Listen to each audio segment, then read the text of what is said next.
نحمده ونصلي ونسلم على رسوله الكريم أما بعد فأعوذ بالله من الشيطان الرجيم بسم الله الرحمن الرحيم ألم تكن آياتي تتلى عليكم فكنتم بها تكذبون قالوا ربنا غلبت علينا شقوتنا وكنا قوما ظالمين ربنا أخرجنا منها فإن عدنا فإنا ظالمون قال اخسئوا فيها ولا تكلمون إنه كان فريق من عبادي يقولون ربنا آمنا فاغفر لنا وارحمنا وأنت خير الراحمين فاتخذتموهم سخريا حتى أنسوكم ذكري وكنتم منهم تضحكون إني جزيتهم اليوم بما صبروا أنهم هم الفائزون صدق اللہ العظیم۔ سورۃ المؤمنون کی آخری رکوع کی آیات ہیں۔ سورۃ المؤمنون جس میں کامیاب ایمان والوں کی صفات کا ذکر ہوا اور ان کی کامیابی کے دلائل کا بیان ہوا، اور آخر میں اللہ سبحانہ و تعالی جو لوگ ان صفات سے معروف ہیں اور وہ ناکامی سے دوچار ہوں گے دنیا میں بھی اور آخرت میں بھی، ان کا قرآن نے تذکرہ کیا ہے۔ یہاں پر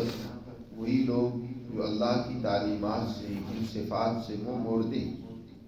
اور ان پر ان کی بدبختی غالب آ جاتی ہے، ان کا کیا انجام ہوگا، قرآن نے اس کا ذکر کیا ہے۔ اللہ تعالیٰ ارشاد فرماتے ہیں الم تکن آیاتی تتلی علیکم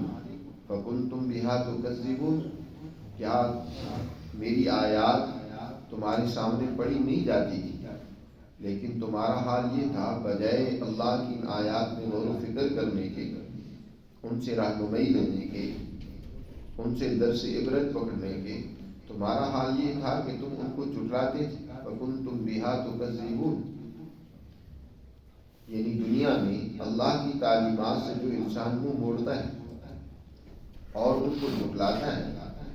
ان سے اعراض کرتا ہے، تو اس کی کل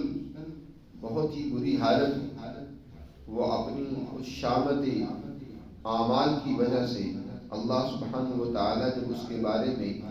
جہنم کا فیصلہ فرمائے گا تو اس وقت وہ کہیں گے قالوا ربنا غلبت علینا شقوتنا وکنا قوما ظالمین،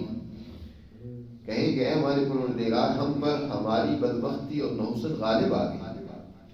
اور ہم راستہ گم کرنے والوں میں سے، سیدھے راستے سے بھٹک جانے والوں میں سے، ہم نے درست اور سیدھے راستے کو چھوڑ کر خواہشات کے راستے کو اپنایا، مفاد پرستی، تکبر و غرور کے راستے کو اختیار کیا، ہماری بدبختی ہم پر غالب آ گئی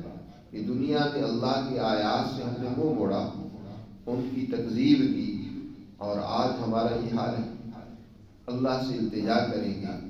روئیں گے، دھوئیں گے، گڑ گڑائیں گے اور کہیں گے ربنا اخرجنا منہا فإن عدنا فإنا ظالمون، اے ہمارے پروردگار ہمیں اس جہنم سے، اس سزا سے نکال دے، پھر اگر ہم دوبارہ اس طرح کریں تو واقعی ہم بڑے ظالم ہیں۔ یعنی اس وقت اللہ سے معذرت کرتے ہوئے اس سزا سے بچنے کی خواہش کریں گے، کوشش کریں گے اور اللہ سے التجا کریں گے، لیکن اللہ سبحانہ و تعالیٰ جواب میں فرمائے گا قال اخسؤوا فیہا ولا تکلمون، اخسؤوا فیہا، ذلیل ہو کر اسی میں پڑے رہو، مجھ سے بات نہ کرو، ولا تکلمون۔ دنیا میں اللہ نے بڑا انسان کو موقع دیا سمجھنے کا، بار بار تنبیہ کی، بار بار اسے مہلت دی، یہ نہیں ہے کہ اللہ نے کوئی فوراً سزا کا فیصلہ فرما دیا۔ اور دوسری جگہ پر اللہ نے ارشاد فرمایا کہ اگر ان کو اللہ دوبارہ دنیا میں بھیج بھی دے، انہوں نے اپنی بربادی اس طرح کر رکھی ہے کہ پھر وہی کرتوت کریں گے۔ یہ تو اب تکلیف سے بچنے کے لیے وقتی طور پر کہہ رہے ہیں نا کہ ہمیں دوبارہ اس سے نکال دے تو ہم فَإِنْ فَإِنَّا ظَالِمُونَ، ہم اب دوبارہ اس طرح نہیں کریں گے، لیکن ایسا ہونے والا نہیں ہے۔ وہ وقت گزر گیا جو تمہیں ہم نے ٹائم دیا تھا، اس ٹائم سے فائدہ نہیں تم نے اٹھایا، تو لو اب اسی میں ذلیل و رسوا ہو کر پڑے رہو۔ إنه كان فريق من عبادي يقولون ربنا آمنا فاغفر لنا وارحمنا وأنت خير الراحمين. بے شک میرے بندوں میں سے ایک جماعت ایسی تھی، وہ جو سچے مومن ہیں جن کی صفات پہلے بیان ہوئی ہیں، وہ ایک جماعت ایسی تھی میرے بندوں کی جو کہتے تھے ربنا آمنا، اے ہمارے پروردگار ہم نے تیری آیات و تعلیمات کو تسلیم کیا، ہم ان پر ایمان لے آئے، فاغفر لنا وارحمنا، ہماری غلطیوں اور کوتاہیوں کو معاف فرما، ہم پر رحم فرما، اور تو اس سے بہتر رحم کرنے والا کون ہو سکتا ہے؟ وانت خیر الراحمین، تو سب سے بہتر رحم کرنے والا ہے۔ وہ دنیا میں اللہ سے یوں دعا کیا کرتے تھے، اللہ کی تعلیمات کو دل و جان سے قبول کیا کرتے تھے، مانا کرتے تھے، ان میں غور و فکر کرتے، ان کو پڑھتے۔ آج یہ بھی بہت بڑا المیہ ہو گیا کہ اللہ کی تعلیمات کو، قرآن مقدس کی تلاوت کو، اس کو سمجھنے کو رواج ختم ہوتا جا رہا ہے۔ جی اس کو پڑھیں، سمجھیں، یہی کامیابی کا واحد ذریعہ ہے۔ اور جو لوگ اس سے منہ موڑتے ہیں، اس کی تکذیب کرتے ہیں، ان کا انجام قرآن نے ذکر کیا یہاں پر بھی اور مختلف جگہوں میں۔ لیکن وہ سچی جماعت جو ان تعلیمات کو مانتی تھی، اللہ سے اپنی غلطیوں کوتاہیوں کی معافی مانگتی تھی، اس سے اس کی رحمت کی امیدوار تھی، یہ لوگ ان کا مذاق اڑاتے ہیں۔ فَاتَّخَذْتُمُوهُمْ سِخْرِيًّا، تم نے ان کا مذاق بنایا، الٹا ان تمسخر اڑاتے تھے، ان پر بھگتیاں کستے تھے، انہیں برا بھلا کہتے تھے، ان کی توہین و تحقیر کیا کرتے تھے۔ جی تم نے ان کو بھلائے رکھا۔ آج بھی ہمارے معاشرے میں اللہ کا قرآن پڑھنے والے کو کوئی اہمیت نہیں دی جاتی۔ کسی دور میں بڑی اہمیت دی جاتی تھی، حافظ صاحب کی بڑی عزت ہوتی تھی، قاری صاحب کی، عالم کی۔ اب تو مولوی صاحب ہے اور مولوی بڑے عجیب انداز سے، جی تو اس کا مذاق اڑایا جاتا ہے، تمسخر، اس کی تحقیر کی جاتی ہے، اس کی تنقیص ہوتی ہے۔ تو اللہ تعالیٰ یہی فرمائے گا فَاتَّخَذْتُمُوهُمْ سِخْرِيًّا، تم نے ان کا تو مذاق بنایا، حَتَّىٰ أَنسَوْكُمْ ذِكْرِي، یہاں تک کہ تمہیں میری یاد نے بھلا دیا، میری یاد تم بھول گئے، اس کو تم نے نظر انداز کر دیا۔ اور وَكُنْتُمْ مِنْهُمْ تَضْحَكُونَ، اور تم ان سے ہنستے تھے، ان پر کاکے لگاتے تھے۔ یہ بھی کیا ہے، مولویوں کا بھی کیا حال ہے۔ آج بھی دینی تعلیم حاصل کرنے والوں کو اچھا نہیں سمجھا جاتا۔ یہ الگ بات ہے کہ دینی تعلیم حاصل کرنے والوں میں غلطیاں تو انہیں اپنی ضرور دور کرنی چاہیے، لیکن دینی تعلیم کی وجہ سے کسی کا مذاق اڑانا، بلکہ اس کی وجہ سے دین کا مذاق بن جاتا ہے، اس کا اڑانا، یہ بہت بڑی کوتاہی اور بہت بڑی سزا کا سبب ہے۔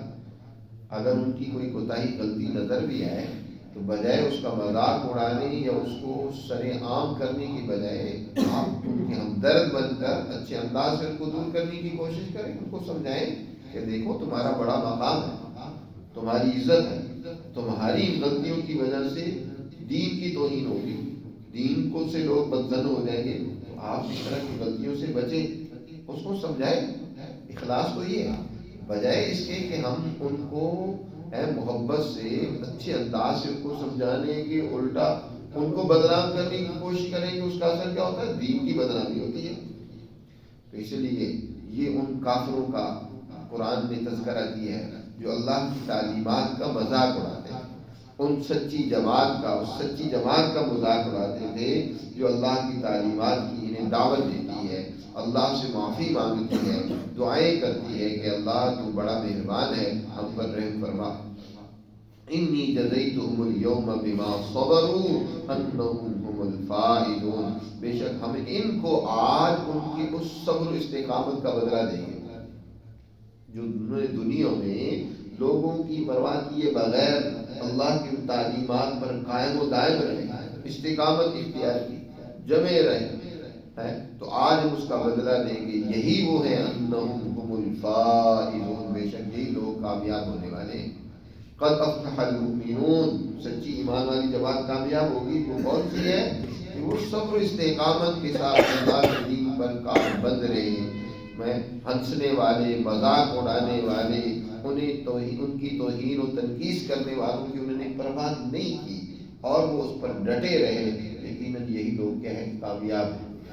اللہ سبحانہ و تعالی ہمیں بھی سچی مسلمان جماعت میں سے بنائے جن کے اللہ یہاں کامیابی کا اعلان فرما رہے ہیں، اور ایسے ظالم و فسادیوں سے دور رکھے جو اللہ کی تعلیمات سے خود بھی دور ہوتے ہیں اور ان پر عمل کرنے والوں کا مذاق اڑاتے ہیں، ان کی تنقید کرتے ہیں۔ اللہ ہمیں سمجھ نصیب۔